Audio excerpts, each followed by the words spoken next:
ఇలా ఒక శక్తివంతమైనటువంటి ప్రాంతం ఇది. ఆ తల్లి శక్తి ఇవాళ దేశమంతా వ్యాపించింది. నాకు ఆ కరీంనగర్ లో నా మహాశక్తి ఆ తల్లి, ఇక్కడ పాత బస్తీలోని నా భాగ్యలక్ష్మి అమ్మవారు. ఆ అమ్మవార్ల కరుణా కటాక్షంతోనే ఇప్పటివరకు ఎలాంటి ఆటంకాలు అడ్డంకులు లేకుండా ఎన్ని ఆటంకాలు వచ్చినా, ఎన్ని అవరోధాలు వచ్చినా, ఎన్ని కుట్రలు జరిగినా, ఎన్ని కుతంత్రాలు జరిగినా అక్కడ మహాశక్తి అమ్మవారు, ఇక్కడ ఈ భాగ్యలక్ష్మి అమ్మవారి యొక్క కరుణా కటాక్షలు నా మీద మా పార్టీ మీద ఉన్నాయి కాబట్టే అన్నింటినీ తట్టుకొని ఇలా ఈ విజయ పరంపర కొనసాగిస్తున్నాం మేము. అందుకే ఆ తల్లిని మొక్కున్నాం. తల్లి మా అభ్యర్థులకు ఆశీర్వాదమి, మా అభ్యర్థులకు దేశము ధర్మము సమాజం అనే ఒక లక్ష్యంతో ఒక ఆలోచనతో సేవ చేయడానికి కమలం పూ గుర్తు మీద నరేంద్ర మోడీ గారి సారథ్యంలో, నితిన్ నబీన్ గారి యొక్క ఆధ్వర్యంలో, ఇక్కడ రామచంద్ర వారి నాయకత్వంలో వాళ్ళు పోటీ చేస్తున్నారు. ఒక మంచి ఆలోచన పోటీ చేస్తున్నారు. ఒక ఆశీర్వాదం ఈ తెల్లని చెప్పి ఆ రోజు మొక్కుకున్నాం. ఆ మొక్కు తీసుకోవడానికే ఈరోజు మా అందరి అభ్యర్థులతో, మా నాయకులతో అందరితో కలిసి ఈరోజు తల్లి దర్శనం చేసుకోవడం జరిగింది. చాలా పవర్ఫుల్ టెంపుల్. మళ్ళీ చెప్తున్నా, ఎప్పుడు ఎన్నికలు జరిగినా ఈ తెలంగాణ రాష్ట్రంలో వచ్చేది భారతీయ జనతా పార్టీ ప్రభుత్వము. భారతీయ జనతా పార్టీ ప్రభుత్వం వచ్చిన వెంటనే ఇలా ఈ భాగ్యలక్ష్మి అమ్మవారి టెంపుల్ ను గోల్డెన్ టెంపుల్ గా 100% మార్చుతాం. ఇలా పంజాబ్ లో స్వర్ణ దేవాలయం ఏ విధంగా ఉందో, ఇలా ఈ తెలుగు రాష్ట్రాల్లో ఈ ప్రాంతంలో ఇలా భాగ్యలక్ష్మి అమ్మవారిని, ఆ దేవాలయాన్ని గోల్డెన్ టెంపుల్ గా మార్చి తీర్థం. ఆ అమ్మవారికి అట్లా సేవ చేసే అవకాశం మాకు ఇవ్వాల్సిందిగా వాళ్ళ అమ్మవారిని వేడుకుంటున్నాం మేము. ఎందుకంటే ఇక్కడ ఉన్నటువంటి హిందూ సమాజానికి రక్ష ఆ తల్లే. ఇక్కడ నుంచి ఇక్కడ గుండాల యొక్క ఎంఎం పార్టీ గుండాల యొక్క అరాచకాలు తట్టుకోలేక చాలా మంది హిందువులు వేరు. ఇవాళ అందరు హిందువులందరూ కూడా అమ్మవారి ఆశీర్వాదంతో మళ్ళొచ్చిన ప్రశాంతంగా జీవిస్తున్నారు. ఇవాళ ఎన్ని అడ్డంకులు వచ్చా తట్టుకొని పోతున్నారు. ఇవాళ అందుకే నేను భారతీయ జనతా పార్టీ రాష్ట్ర అధ్యక్షుడిగా ఉన్నప్పుడు ఆ తల్లి శక్తి తెలుసుకునే ఇదే ప్రాంతంలో ప్రభుత్వం అడ్డగించిన, పోలీసులు అడ్డుకున్నా, ఎన్ని అవాంతరాలు ఏర్పడ్డా కూడా ఆ తల్లిని మొక్కున్నాం. ఇదే గడ్డ మీద టైము, డేటు, ప్లేస్ చెప్పినాం. దాని ప్రకారం ఇదే గడ్డ మీద ప్రజా సంగ్రామ యాత్ర 2021 ఆగస్టు 28. ఈ రోజు ఆగస్టు 28 అనుకోకుండా కలిసి వచ్చింది. ఈ రోజు ఆగస్టు 28. ఇదే రోజు ఇక్కడ ప్రజా సంగ్రామ యాత్ర ప్రారంభించినాం. 1640 కిలోమీటర్లు నడిచినాం. ఇలా ఇవాళకి 1640 రోజులు ప్రజా సంగ్రామ యాత్ర చేసి అన్ని అనుకోకుండా కలిసి వచ్చినాయి. 1640 కిలోమీటర్లు నడిచినాము. ఈ రోజుకి యాత్ర స్టార్ట్ చేసి 1640 రోజులైంది. కానీ యాత్ర ఏ విధంగా అక్కడి కేసీఆర్ ప్రభుత్వం ఏ విధంగా అరాచకంగా అడ్డుకున్నదో, ఏ విధంగా దాడులు చేసిందో అన్నిటిని తట్టుకొని మా లక్ష్యం మోడీ రాజ్యం రావాలి, తెలంగాణ రాష్ట్రంలో రామరాజ్యం రావాలి అని చెప్పి ఒక లక్ష్యంతో ఇవాళ ప్రజా సంగ్రామ యాత్రను ఏ విధంగా దిగ్విజయవంతం చేస్తామో దానికి అంతటి కారణం ఆ తల్లిదయ. ఈరోజు మాదే అడ్డా అనుకున్నటువంటి ఎంఏ పార్టీ మెడలు వంచి ఎంఏ పార్టీ మా యాత్రను అడ్డుకుంటా అని చెప్పినప్పుడు కూడా ఇలా నీ అడ్డ కాదురా ఇది మా అడ్డ అని చెప్పి ఈడ వేదిక పెట్టి జై శ్రీరామ్ భారత్ మాతకి జై అని గాండ్రిస్తూ గర్జించిన కార్యకర్తలు, నా దమ్మున్న భారతీయ జనతా పార్టీ కార్యకర్తల విషయాన్ని 2021 ఆగస్టు 28 రోజు స్పష్టం చేసినాం. ఎవరితోనేం కాలే. ఆ రోజు ఎంఎం పార్టీతో కుమ్మకే బీఆర్ఎస్ పార్టీ అడ్డుకునే ప్రయత్నం చేసింది. ఈ రోజు తెలంగాణ రాష్ట్రంలో అవే పరిస్థితులు. కాంగ్రెస్ పార్టీ ప్రభుత్వం వచ్చిన తర్వాత 27 నెలల్లో ఈ తెలంగాణ రాష్ట్రంలో హిందువుల పరిస్థితి ఏ విధంగా ఉందో ఒక్కసారి హిందూ సమాజం ఆలోచించుకోవాలి. జీహెచ్ఎంసీ ఎన్నికల్లో భారతీయ జనతా పార్టీ అభ్యర్థులు 48 మంది గెలిపించి కాబట్టే ఇవాళ అడుగడుగునా మా కార్పొరేటర్లు హిందూ సమాజానికి ఏ ఆపోజిషన్ అడ్డుకున్నారు. ఇవాళ కానీ ఈ రోజు ఏం జరుగుతుందో ఒకసారి హిందూ సమాజం ఆలోచించాలి. ఇవాళ కాంగ్రెస్ పార్టీ ఎంఏ పార్టీ కుట్రలు సిగ్గుండాలే. కాంగ్రెస్ పార్టీలకు, బీఆర్ఎస్ పార్టీలకు సిగ్గుండాలే. ఎవడు ఏ ప్రభుత్వం వచ్చినా, బీఆర్ఎస్ వచ్చినా, కాంగ్రెస్ వచ్చినా మా బూట్లు నాకాలే. మా కాళ్ళ కింద వాడు బతకాలి అని చెప్పి ఎంఏం పార్టీ వార్నింగ్ ఇచ్చినా కూడా సిగ్గు లేకుండా ఇలా కాంగ్రెస్ బీఆర్ఎస్ వాళ్ళు ఎంఏం పార్టీని బూట్లు నాకు ఇలా బతుకు మీ బతుకు ఎందుకో నాకు అర్థం కాదు. ఇప్పటికి మీరు బతికే నానేనంటుండే వాళ్ళ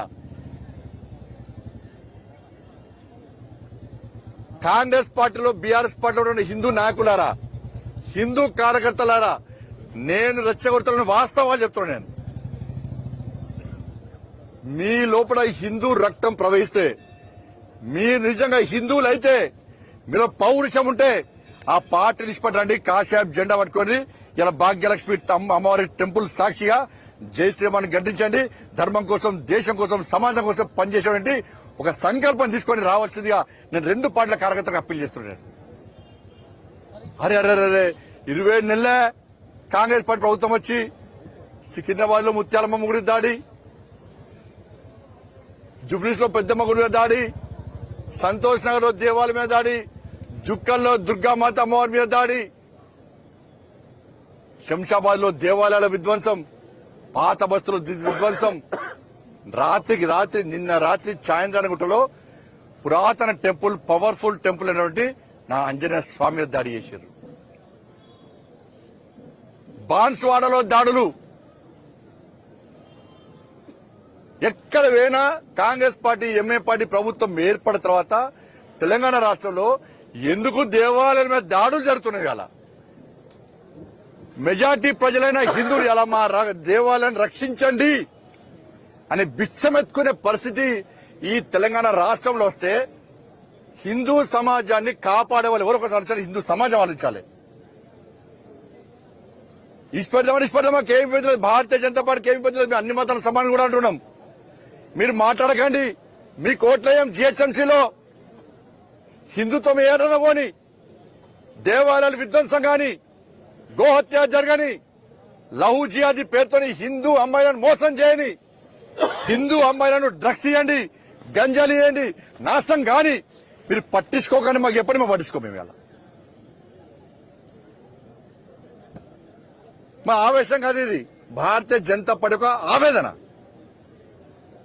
మా కార్యకర్త కసితో ఉన్నారు. ఇవాళ హిందూ ధర్మాన్ని, హిందూ సమాజాన్ని కాపాడుకోసం నా కార్యకర్తలు, భారతీయ జనతా పార్టీ కార్యకర్తలు ఇవాళ రామచంద్ర గారి నేతృత్వం కసితో ఉన్నాం. మేము సంకల్పం తీసుకోండి. మేము ఉన్నాం.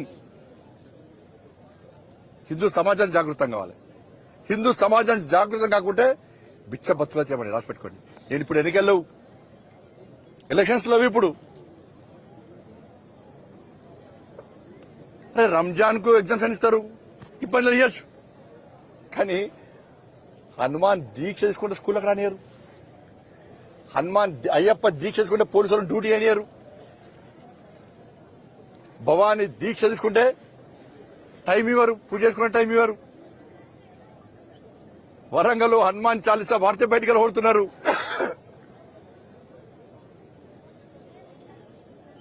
ఇదా పరిస్థితి దేశం తెలంగాణ రాష్ట్రంలో హిందువుల పరిస్థితి.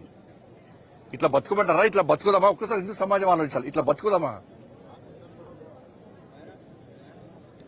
80% ఉన్న హిందువుల గురించి ఏ పాట ఆలోచిస్తుంది? ఒకసారి ఆలోచించండి. ఇవాళ మేము మాట్లాడితే మద్దతు తోమంటున్నారు.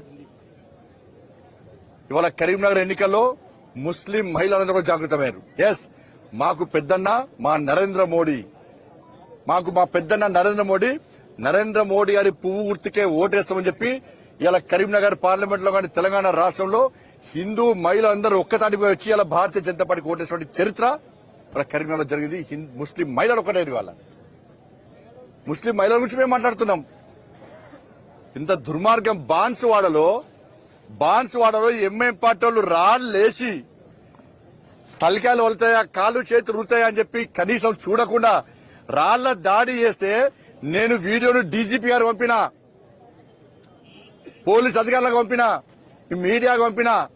కానీ చర్యలు ఎవరు తీసుకున్నారు? 27 మంది అమాయక కార్యకర్తల మీద భారతీయ జనతా పార్టీ హిందూ సంఘం కార్యకర్తలు 27 మందిని అరెస్ట్ చేసి లోపలించి జైలుకు పంపారు. ఉదయానికి ఉదయం మబ్బులో పోయి ఇలా పల్లెటూరులో పడి ఇలా వీడియోలు చూస్తున్నాం. మీరు దాడులు చేశారని అమాయక కార్యకర్తలు కలిసి రిమాండ్ చేస్తున్నారు. నేను హెచ్చరిస్తున్నా. ఇవాళ బాన్స్వాడ నేను పోతా, బాన్స్వాడ పక్కా పోతా. నాకు పోయే అవకాశం లేదు ప్రభుత్వం. నా కార్యకర్తలను కాపాడడానికి, నా ధర్మాన్ని కాపాడడానికి పక్కా బాన్స్వాడ పోయే ప్రయత్నం చేస్తున్నా. లేకుంటే వెంటనే మీరు అరెస్ట్ లాపేయండి. మీరు అలా బాన్సువాడలో ఎంఎం పార్టీ గుండా నా కొడుకు ఫస్ట్ అరెస్ట్ చేయండి. దాడులు చేసింది వాళ్ళు. బోధనలో ఒక అడ్వకేట్ లేడీని కొట్టిరు వాళ్ళ ఎంఏ పాటలు, ఒక అడ్వకేట్ లేడీ అడ్వకేట్ని కొట్టిరు వాళ్ళ.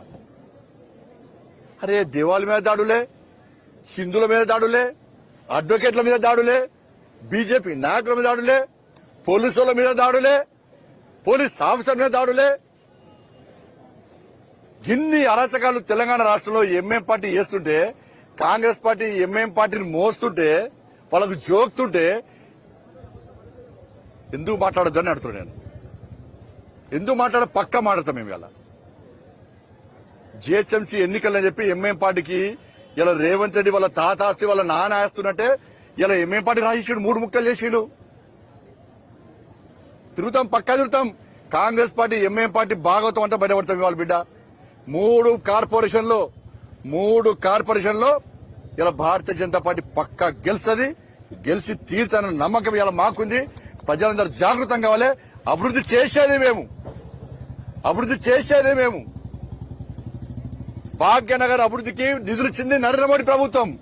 బీఆర్ఎస్ పార్టీ ఒక్క పైసా వేయలే, కాంగ్రెస్ పార్టీ 27 నెలల్లో ఒక్క పైసా వేయలే. 27 నెలలు అయింది వాళ్ళు వచ్చి. 18 క్యాబినెట్లు నిర్వహించుకున్నారు వాళ్ళు.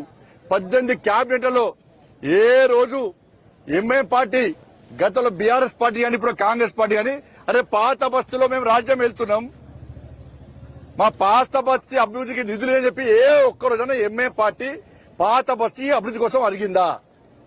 ఇలా పాత బస్తీలో ముస్లిం సమాజం ఆలోచించాలి. ఓవైసీ ఆస్తులు పెరుగుతున్నాయి, ఓవైసీ కుటుంబం ఆస్తులు పెరుగుతున్నాయి.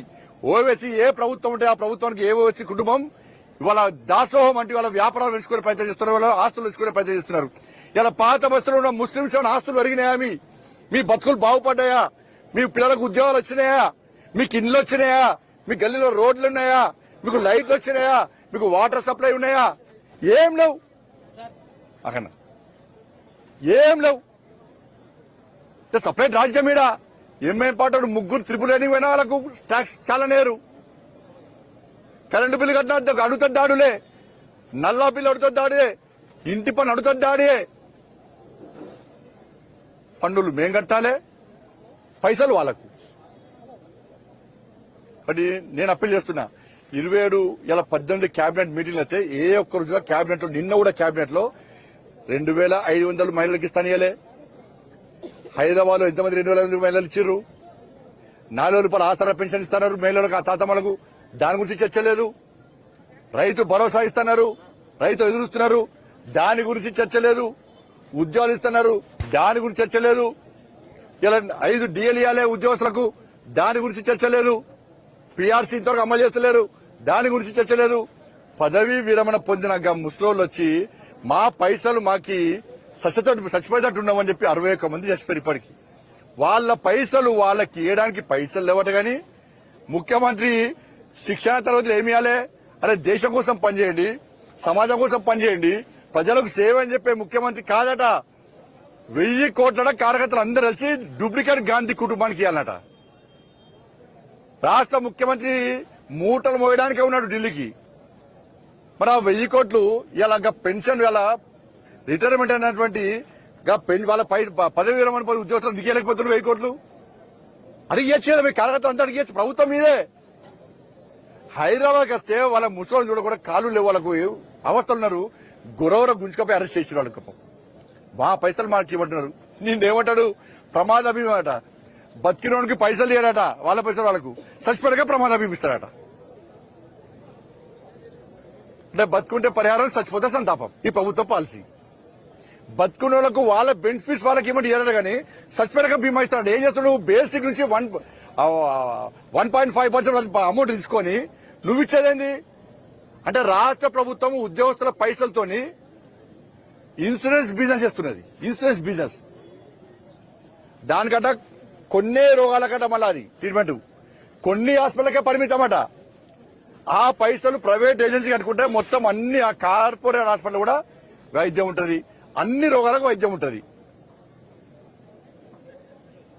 నువ్వు ఇచ్చేదేంది వాళ్ళ? ఓ టీవీలలో పేపర్లలో మొత్తం బీమా బీమా బీమా. బతికినోనికి ఫస్ట్ వాళ్ళ వయసు వాళ్ళకి, పోలీసు వాళ్ళకి ఇస్తాడు బీమా. వాళ్ళకు ఒక్క నిమ్స్ హాస్పిటల్ ట్రీట్మెంట్ వాళ్ళకు, ఒక్క నిమ్స్ హాస్పిటల్ ట్రీట్మెంట్ వాళ్ళకు నెలకు వాళ్ళకి 1000 రూపాయలు కట్ చేస్తారు వాళ్ళకి. ఆ 15,000 రూపాయలు సంవత్సరానికి వేరే ఇన్సూరెన్స్ కడితే అన్ని కార్పొరేట్ హాస్పిటల్ వాళ్ళకి వైద్యం ఉంటుంది, అన్ని రోగాలకు వైద్యం ఉంటుంది.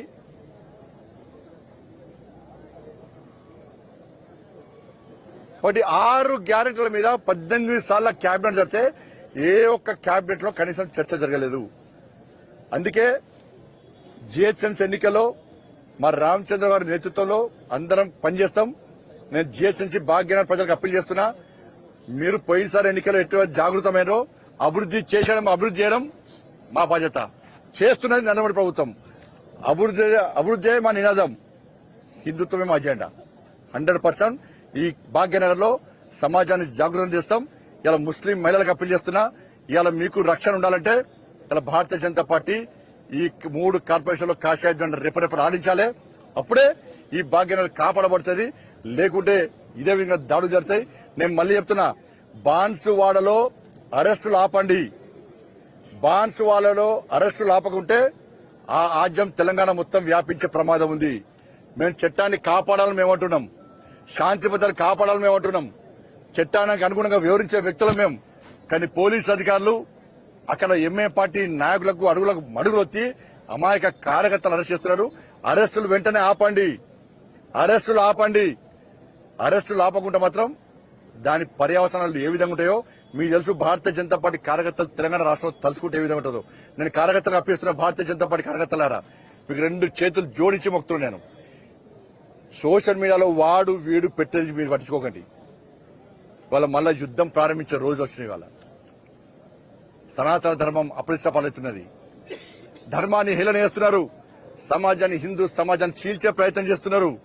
హిందూ దేవాలయం దాడులు జరుగుతున్నాయి. బిస్తర్ దుల్పండి, కాషాయ జెండా కమలపు జెండా పట్టుకొని బయట రండి. ఇవాళ జిహెచ్ఎంసీ ఎన్నికల్లో కాంగ్రెస్ పార్టీకి గుణపాఠం చెప్పాలి. బీఆర్ఎస్ పార్టీ ఆల్రెడీ అడ్రస్ లేకుండా పోయింది. ఇవాళ మన దమ్మేందో చూపట్టాల్సిన బాధ్యత ప్రతి భారతీయ జనతా పార్టీ కార్యకర్త మీద ఉందని చెప్పి అందరికీ అప్పీల్ చేస్తూ ఇలా కరీంనగర్ లో మా గెలుపుకు సహకరించిన రాష్ట్ర అధ్యక్షుడు రామచంద్రరావు గారికి, రాష్ట్ర పార్టీకి అందరూ కూడా హృదయపూర్వక ధన్యవాదాలు తెలియజేస్తూ బీఫామ్ ఇచ్చి మా అభ్యర్థులు పోటీ చేసే అవకాశం ఉన్నటువంటి నరేంద్ర మోడీ గారికి, నితిన్ నబీన్ గారికి, అమిత్ షా గారికి హృదయపూర్వక ధన్యవాదాలు తెలియజేస్తున్నాం. అందరికీ జై శ్రీరామ్.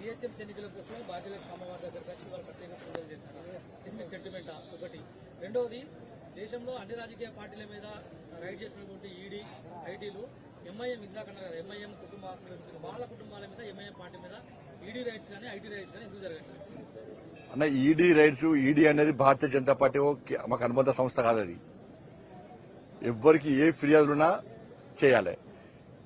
రాష్ట్ర ప్రభుత్వం ఏం చేయాలి? వాళ్ళ ఆస్తుల మీద విచారణ జరపాలి. జరిపి వాళ్ళ మీద ఆస్తులు జప్తు చేయాలి. ఇవాళ మేము కూడా ఆధారాలు సేకరిస్తున్నాం. పక్కా మేము ఏ విధంగా న్యాయపరిగిస్తాం. ఈడీ మీద, ఐటీ మీద, ఆఫీసర్ల మీద, సిబిఐల మీద ఒత్తిడి తెచ్చే ప్రభుత్వం భారతీయ జనతా పార్టీ ప్రభుత్వం కాదు. అట్ట ఇవ్వాలనుకుంటే ఈ దేశంలో ఎవ్వరుండరు. గతంలో కాంగ్రెస్ పార్టీ చేసినట్టు మేము చేయం. మేము న్యాయబద్దంగా ఏ ఫిర్యాదులున్నా వాళ్ళకి ఇస్తే తప్పకుండా చర్యలు తీసుకుంటారు. భాగ్యలక్ష్మి టెంపుల్ అనేది మీ అందరూ తెలుసు. ప్రజా సంగ్రామ యాత్రని ఇక్కడ స్టార్ట్ చేసినాం. అప్పుడు ఎన్నికలు లేవు. దాని తర్వాత బోనాలు అప్పుడు వచ్చినాం, ఎన్నికలు లేవు. వినాయక చవితి నిమజ్జనం వచ్చినాం, ఎన్నికలు లేవు. చాలా సందర్భాల్లో నేను వచ్చి దర్శించుకున్నా, ఎన్నికలు లేవు. ఇప్పుడు మేము గెలిచినాం. ఎన్నికల ముందు ఎన్నికల తర్వాత వచ్చినాం, గెలిచినాం.